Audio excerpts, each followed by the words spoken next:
तो दोस्तों व्युत्पन्न मात्रक, अब इसकी हम पहले समझते हैं डिफिनीशन क्या है।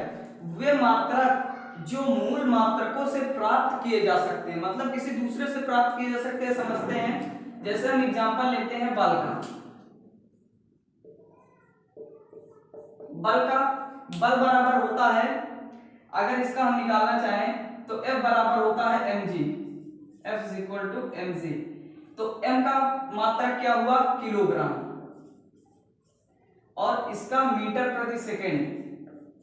यानी अब देखिए किलोग्राम होता है द्रव्यमान का, g होता है यानी गुरुत्वीय त्वरण का। तो ये सब अलग अलग भौतिक राशियों से जो मूल राशियां थी उनसे ये किलोग्राम दूसरे का था द्रव्यमान का, फिर ये मीटर चाल का था, सेकंड समय का था। तो ये सब अलग अलग भौतिक राशियों से प्राप्त किए गए हैं। तो इसीलिए ये हुए व्युत्पन्न राशियां। बल है, बल, क्षेत्रफल, आयतन, त्वरण और घनत्व, तो ये सब कुछ भी कर सकते हैं। तो इन सब से इनसे ये प्राप्त हुआ, इसीलिए इससे देखिए किलोग्राम मीटर पर सेकंड, इसीलिए हमने इसे कहा व्युत्पन्न राशि, और इनके मात्रकों को हम कहते हैं व्युत्पन्न मात्रक, यानी किलोग्राम मीटर पर सेकंड व्युत्पन्न मात्रक है। तो इसकी सबसे पहले लिख लेते हैं इसकी परिभाषा क्या होगी। तो यहां से हमने इसकी डिफिनीशन लिख ली, व्युत्पन्न वे राशियां जो मूल राशियों से प्राप्त किए, यानी इससे हमें ये प्राप्त हुआ, व्युत्पन्न से प्राप्त किए जा सके व्युत्पन्न राशियां कहलाती हैं, तथा इनके मात्रक को मूल मात्रक कहते हैं। इसका एग्जांपल लिख लेंगे, जैसे बल, क्षेत्रफल, आयतन,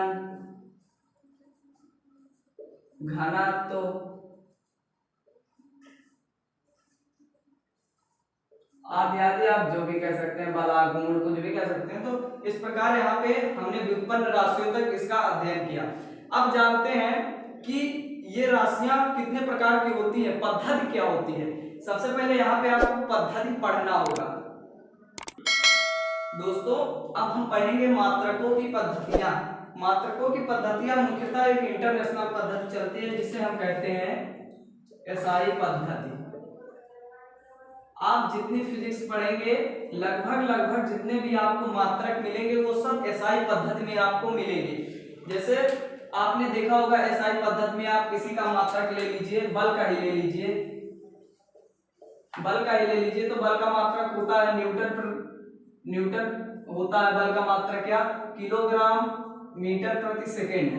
तो ये एसआई पद्धति, मतलब एसआई का सबसे पहले फुल फॉर्म देखते हैं, फिर यहां से समझेंगे। एसआई का फुल फॉर्म होता है इंटरनेशनल सिस्टम, ये थोड़ा उल्टा है, इंटरनेशनल सिस्टम, यानी ये अंतरराष्ट्रीय तौर पर मान्य है। तो दोस्तों ये अंतरराष्ट्रीय पद्धति में मान्य है। आप विश्व में कहीं पर भी जाएंगे, चाहे इंग्लैंड, अमेरिका, यूएस, कहीं भी आप चले जाइए, अगर बल का मात्रक पूछते हैं तो वो न्यूटन या यही बताएगा। यानी ये जो पद्धति है एसआई पद्धति, ये पूरे विश्व भर में मान्य है।